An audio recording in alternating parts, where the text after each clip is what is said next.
তুই ফোন করছ? দাঁড়া, উঠ উঠ। তুই ক, নবী যে চলে গেছে, নবীর জানাজার নামাজের ইমাম ছিল কেডা? সঠিক বলতে পারতে না। তুই নবীর উম্মতি সত, কিচ্ছু জানি না, ফোন করতে জানতে। ফোন একটা গজব, ফোন একটা গজব। ইয়ানো বইয়া আমার সামনে বইয়া কই রে কিটা রে? হ্যাঁ পাগল নাকি, পাগল নাকি তোমরা আসলে? বেড়া এই উঠ, সবুজ টুপি খারাপ, সামনে বসে গেলে ক। নবীর জানাজার নামাজের ইমামের নাম কি? আল্লাহ বলে, আল্লাহ বলে জানাজা পড়াইছে।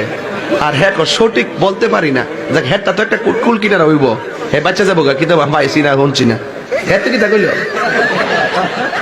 মাইরা লেছে তুই। এমন কথা আমার জীবনে প্রথম শুনলাম আয়সা। হ্যাঁ ও কম না, হ্যাঁ ভাবছি কিন্তু আল্লাহ স্যার কেনা বড়াইব এই পৃথিবীটা নবী। হ্যাঁ ও কম না বাবারি, হ্যাঁ ও কিন্তু এক দলিল লইয়া বইব।